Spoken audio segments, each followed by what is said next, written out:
Imagine Christmas morning, 1996, a wealthy family in Boulder, Colorado, wakes to discover their 6-year-old daughter missing. A ransom note is found. Hours later, the child's father finds her body in the basement. The case becomes the most infamous unsolved murder in American history. Nearly 30 years later, no one has been arrested. Theories abound, accusations fly, but the truth remains buried. This is the story of JonBenet Ramsey. This is Cold Trail. JonBenet Patricia Ramsey was 6 years old in December 1996. She was a beauty pageant contestant, winning titles like Little Miss Colorado. Her mother, Patsy, was a former beauty queen who encouraged JonBenet's pageant career. Her father, John, was a successful businessman. Her older brother, Burke, was 9. The Ramseys were wealthy, well-connected, and lived in a large home in Boulder. To outsiders, they seemed perfect. But on Christmas night, everything changed. A tragedy would make JonBenet's name known worldwide for the darkest reasons. John Ramsey was president of Access Graphics, a computer company worth over $1 billion. Patsy Ramsey, a former Miss West Virginia, was a devoted mother and socialite. Burke, 9 years old, was JonBenet's only sibling. The family attended church, hosted parties, lived in Boulder's elite social circle. On Christmas Day 1996, they celebrated with family. JonBenet went to bed around 9:30 p.m.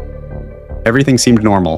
By the next morning, one of the most baffling crime scenes in history would unfold in their home.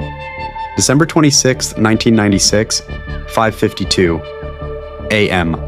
Patsy Ramsey came downstairs and found a handwritten ransom note on the spiral staircase, 2.5 pages long. It demanded $118,000 for JonBenet's safe return. Patsy screamed. She checked JonBenet's bedroom. Empty. She called 911. John searched the house. Police arrived at 5:55 a.m. Officers began treating it as a kidnapping. But something was wrong. The ransom note was bizarre, too long, too specific, written on paper from inside the house. This wasn't a normal kidnapping. The ransom note was strange, 2.5 pages. Most ransom notes are brief. This one rambled.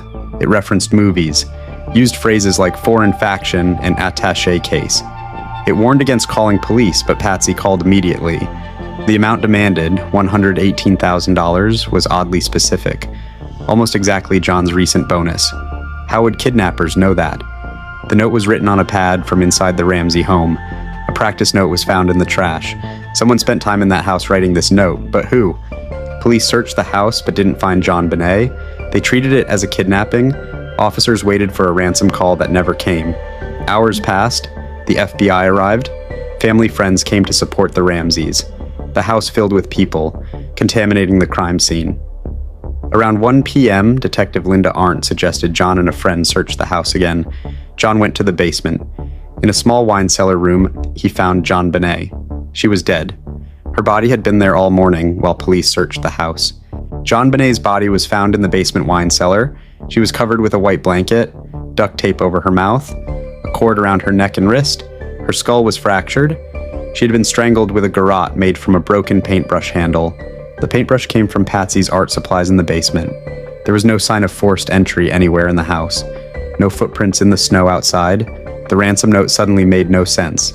This wasn't a kidnapping. This was a murder. And it happened inside the Ramsey home. The autopsy revealed horrifying details. JonBenet died from strangulation and a skull fracture. The head injury was severe, likely came first. The strangulation followed, possibly hours later. There were no defensive wounds, suggesting she may have been unconscious when strangled. Evidence of chronic sexual abuse was disputed by experts. Some saw signs, others didn't. Pineapple was found in her stomach, partially digested. But the Ramseys said she went straight to bed after the party. When did she eat pineapple? Who gave it to her?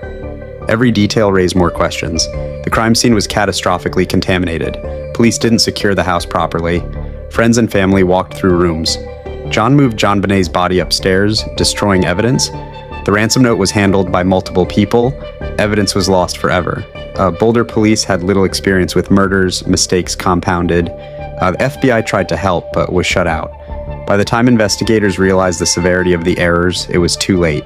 Critical evidence was gone. The case was compromised from hour one. Justice for JonBenet became nearly impossible. Investigators focused on the Ramsey family. The ransom note seemed staged, no forced entry, the body found in the basement, the bizarre details. Police believed someone in the family killed JonBenet and staged a kidnapping to cover it up. Patsy was suspected of writing the ransom note. John was suspected of covering up. Burke, only 9, was questioned. Handwriting experts examined the note. Results were inconclusive. The Ramseys hired lawyers immediately. They stopped cooperating fully with police. To investigators, this looked like guilt. To the Ramseys, it was self-protection. 3 main theories emerged. At Theory 1, an intruder broke in, killed John Benet, and wrote the ransom note. But there was no forced entry, no footprints, no DNA clearly identifying an intruder. Theory 2. Patsy killed John Benet in a rage, perhaps over bedwetting, and John helped cover it up with the ransom note. But why would a mother strangle her child with a garrote? Theory 3. Burke accidentally killed John Benet, and the parents staged everything to protect him. Each theory has evidence supporting it, each has problems. The truth remains elusive. In 1999, a grand jury heard evidence for 13 months. They voted to indict John and Patsy Ramsey on charges of child abuse, resulting in death and accessory to a crime. But District Attorney Alex Hunter refused to sign the indictment. He said there wasn't enough evidence to prove guilt beyond a reasonable doubt. The indictment remained sealed for years. The public didn't know the grand jury had voted to charge the parents. The Ramseys lived under suspicion, but were never arrested. The case went cold. Years passed with no justice. DNA evidence complicated everything. Unknown male DNA was found on John Benet's underwear and long johns. It didn't match any Ramsey family member. In 2008, new DNA technology allowed better testing. The DNA profile was entered into databases, no matches. District Attorney Mary Lacey wrote a letter exonerating the Ramseys, saying the DNA proved an intruder killed John Benet. But critics argued the DNA could be from manufacturing contamination, underwear from the package, innocent transfer. The DNA evidence remains disputed. Does it prove an intruder, or is it a red herring? Patsy Ramsey died of cancer in 2006, never seeing justice for her daughter. John Ramsey remarried and continues advocating for solving the case. Burke Ramsey sued CBS for a documentary that accused him of killing John Benet. The case was settled. In recent years, Boulder police have submitted evidence for advanced DNA testing. Genetic genealogy, the technique that caught the Golden State Killer, could potentially identify the unknown DNA. John Ramsey has publicly called for this testing.